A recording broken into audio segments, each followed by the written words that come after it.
Professor Andre Thomashausen joins us now to discuss the conflict with specific reference to whether Israel's actions on closing the Rafah border, where tons of humanitarian aid is piling up, unavailable to thousands needing medical assistance and supplies, as well as other actions, could see it hauled before the International Criminal Court.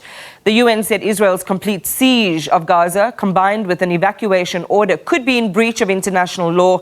The WHO warning of a long-term humanitarian crisis if aid and medical supplies can't get into Gaza.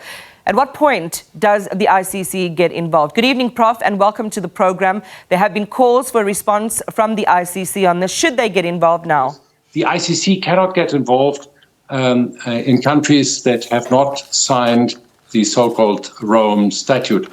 Only the Security Council of the United Nations could refer and request a matter to the ICC for prosecution. But this hasn't happened, and it's not likely to happen, because the major world powers do not think that a court, lawyers, criminal law could resolve such a deep and difficult conflict. India stands firmly on the side of Israel. China has absolutely no patience with acts of terrorism. Russia is cautious, but is also very firm in condemning terrorism and will not indulge in single prosecutions against single Israeli leaders or military.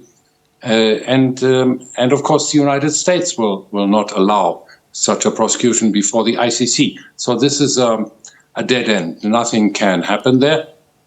What remains is what is called humanitarian law, which are the legal principles established after World War II to try and tame, to try and humanize military conflicts. And this was in reaction to the two nuclear bombs that at the end of World War II, America unleashed on two Japanese large cities that had absolutely no military value. They had no military installations. So those bombs were launched to destroy an unbelievable amount of human lives. There were actually tests to see how many lives can be destroyed with one nuclear bomb. In reaction, the world, the United Nations, over 186 countries passed the Fourth Geneva Convention, which prohibits very specifically to make civilians targets of military strategy.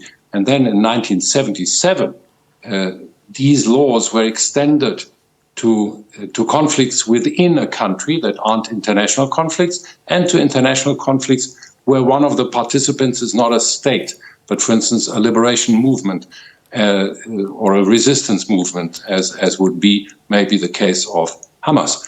But these were then, by the extension of those protocols, also bound to observe the rules of what is called humanitarian law.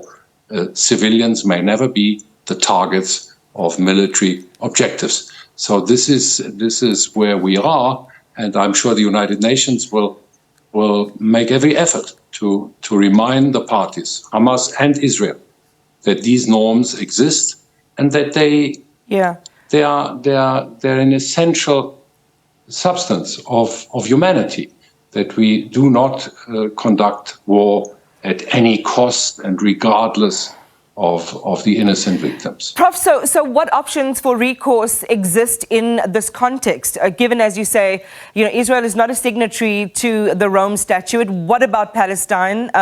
Is it recognized? And does it have any recourse if certain actions committed by Israel during the course of these events are considered to be war crimes? The state of Palestine has signed the Fourth Geneva Convention and the two additional protocols of 1977. They are bound by those rules. Israel has, by and large, tried to adhere to those rules. They could, for instance, have launched a nuclear attack on Gaza with a small tactical nuclear weapon, but they didn't do it. They could have moved in within 24 hours with brute force, but they haven't done it. It is very questionable who fired the missile that destroyed the lives in the hospital. Al Jazeera has footage which shows that the missile in question came from a direction which is not Israel. So we have to, with all the emotions and all the excitement and all the solidarity with oppressed people, we have to stick to the facts. We have to try and avoid fueling emotions. This conflict has to be de-escalated. Like all conflict management, we have to first look at a de-escalation of the conflict, then at an exchange of prisoners of war, and of course liberation of hostages. The taking of hostages is another war crime. And then we have to see how we can convince Jordan and Egypt to open their borders, to allow refugees to come in.